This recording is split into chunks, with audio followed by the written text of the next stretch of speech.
तो दोस्तों, आज हम पढ़ने जा रहे हैं ह्यूमन ब्रेन। ठीक है, ह्यूमन ब्रेन हम पढ़ेंगे, देखेंगे हम इसमें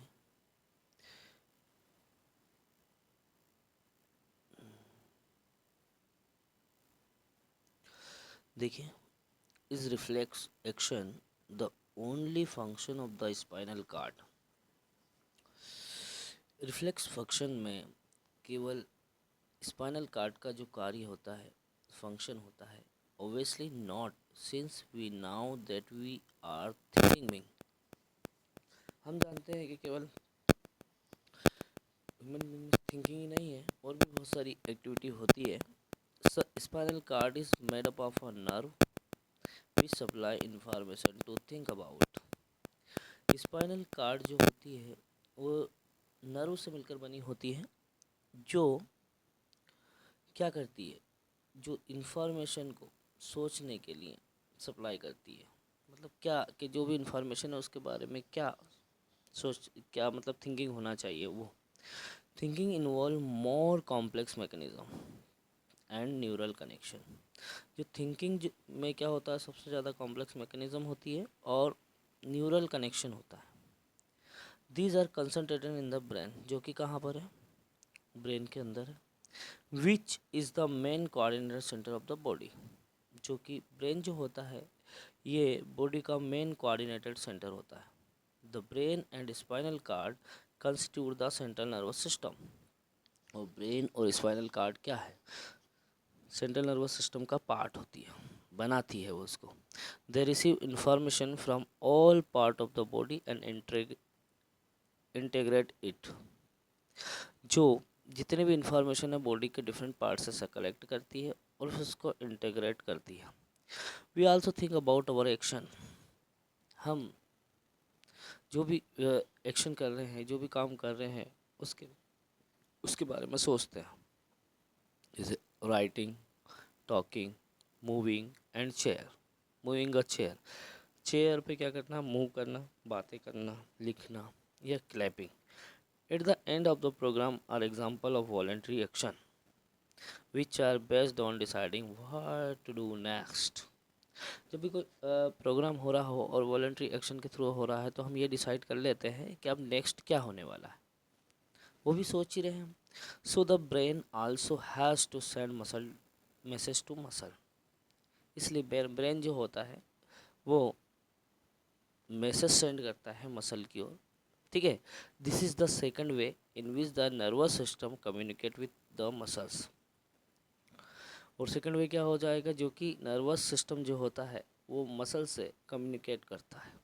the communication between the central nervous system and other part of the body is facilitated by the peripheral nervous system. Central nervous system और बॉडी का जो दूसरा पार्ट है वो एक पेरिफेरल नर्वस सिस्टम के द्वारा consisting of cranial nerve arising from the brain and spinal nerve, एक पेरिफेरल नर्वस सिस्टम का फॉर्म करते हैं, जो कि ब्रेन से cranial nerve and spinal cord से कुछ नर्व सिक्रेट होती है, जिससे पेरिफेरल नर्वस सिस्टम फॉर्म होता है।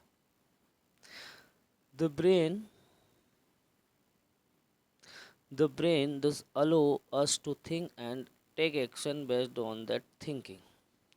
ब्रेन जो होता है वो क्या काम करता है, हमें सोचने के लिए अवसर प्रदान करता है और फिर जो भी एक्शन हो रही है उस पर वर्क करता है। As you will accept this is accomplish through a complex design. ये एक कॉम्प्लेक्स डिज़ाइन है with different part of the brain, जो कि ब्रेन के डिफरेंट पार्ट में अरेंज्ड है, responsible for integrating different input and output. The brain has three such major part of are region. ब्रेन के तीन पार्ट्स होते हैं या रीजन होते हैं, जैसे कि namely the fore brain, mid brain and hind brain. तो ब्रेन के तीन पार्ट होते हैं, फोर ब्रेन, मिड ब्रेन और hind brain. The fore brain is the main thinking part of the brain. जो फोर ब्रेन होता है वो मेन थिंकिंग पार्ट होता है ब्रेन का। It has regions which receive sensory impulse from various receptors. जो fore brain है वो थिंकिंग का मेन पार्ट होता है, और ये जो रीज़न होता है ये सेंसरी इम्पल्स को रिसीव करता है उसके बॉडी के different parts. Separates area of the forebrain are specialised for hearing. Forebrain का जो सेपरेट एरियाज होता है वो स्पेशलाइज होता है किसके लिए? हेयरिंग के लिए, स्मेल के लिए, साइट के लिए और दूसरी चीज़ों के लिए।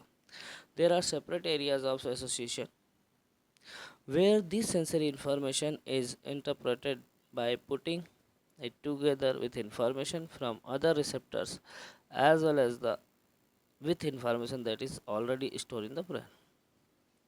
और ये सारी इन्फॉर्मेशन कहाँ स्टोर हो जाती है? ब्रेन में स्टोर हो जाती है। Based on all this a decision made about how to respond and the information is passed on to motor areas। वो सारी चीज़ों को जब सोचता है ना, तो उन सारी इन्फॉर्मेशन को एक मोटर नर्व के द्वारा सेंड करता है, which control the movement of voluntary muscle, जो कि क्या काम करता है? वॉलेंट्री मसल को कंट्रोल करता है। जैसे for example our legs muscle. However certain sensation are distinct from seeing और हियरिंग। सीइंग और हियरिंग जिस सुनाई देना या देखना, ठीक है। तो ये सारे सेंसेशन जो होते हैं, फॉर एग्जांपल जैसे how do we now that we have eaten enough, जैसे कि हमने खाना खा लिया हो। The sensation of feeling full is, तो हमें ये महसूस होना है कि अब खाना पूरा हो गया हमारा, मतलब हम पेट भर गया हम। तो इसकी पता ब्रेन को, ये जो मसल्स होती है स्टोमक की, ये ब्रेन को मैसेज सेंड करती है और ब्रेन फिर थिंकिंग करता है, फिर वो वापस मैसेज कन्वे करता है मोटर एरियाज के द्वारा, ठीक है। Because of a centre associate with hunger which is the separate part of the fore brain, जो कि फोर ब्रेन के एक अलग ही पार्ट है, सेपरेट पार्ट है, ठीक है। ये ब्रेन का एक डायग्राम है, तो ये वाला पार्ट जो है फोर ब्रेन कहलाता है, ठीक है। फोर ब्रेन में सबसे बड़ा पार्ट होता है सेरिब्रम का। ये जो ब्रेन होता है ये एक स्कल में के अंदर प्रोटेक्ट रहता है। इसका जो देखना, इसका जो मिडिल पार्ट होता है ये मिड ब्रेन कहलाता है, जिसके अंदर क्या होता है? हाइपोथैलेमस होता है, और हाइपोथैलेमस के पास में ही एक ग्लैंड होती है, पिट्यूटरी ग्लैंड, ठीक है। और तो ये मिड ब्रेन के पार्ट में हमने क्या क्या चीज़ देखा? हाइपोथैलेमस है और पिट्यूटरी ग्लैंड है। लेकिन ये बैक साइड जो आप देख रहे हो ये वाला पार्ट, ये पार्ट क्या कहलाता है? हैंड ब्रेन कहलाता है, जिसमें पॉन्स होते हैं, मेडुला होता है और सेरिबेलम होता है। देन लास्ट यहाँ पर एक स्पाइनल कार्ड बिल्कुल हैंड ब्रेन से कनेक्टेड रहती है ना।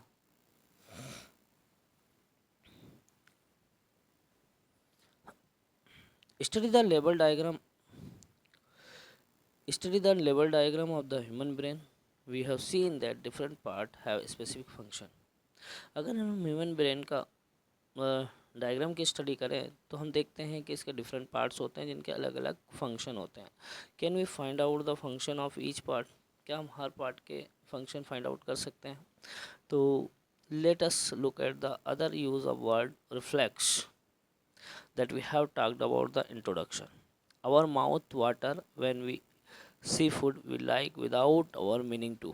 आपने देखा होगा जब हम भूख लगेगी, हंगर रहते हैं हम लोग, तो उस समय क्या होता है? हमारे माउथ से ऑटोमेटिकली वाटरी रिलीज होता है, ठीक है। और बिना इसके कोई मतलब हम समझ जाते हैं। Our hearts beat without are thinking about it. हमारा हार्ट्स बिना कोई सोचे समझे थिंकिंग करने लगता है। In fact we can't control these action easily by thinking about them. हम बिना मतलब सोचने के बाद भी इन चीज़ों को हम क्या नहीं कर सकते हैं? कंट्रोल नहीं कर सकते।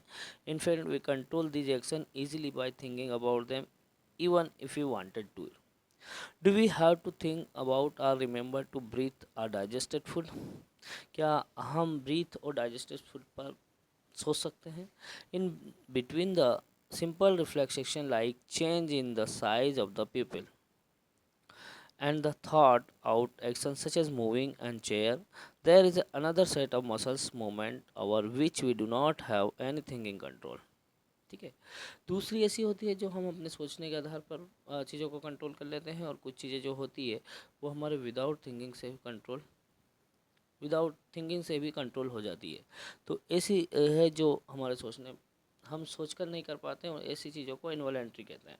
Many of this involuntary action are control by the midbrain and hindbrain. ये मिड ब्रेन और हाइंड ब्रेन से इन्वॉलेंट्री एक्शन जो होती है वो कंट्रोल होती है। All this involuntary action including blood pressure, salivation, vomiting, देखो blood pressure, salivation, vomiting are control by the medulla in the midbrain, जो मिड ब्रेन के मेडुला से कंट्रोल होते हैं। कौन कौन से? ब्लड प्रेशर है, सलाइवेशन है और वॉमिटिंग है। Think about activity like walking in a straight line, riding a bicycle, pick up a pencil. These are possible due to the part of the midbrain, hind brain.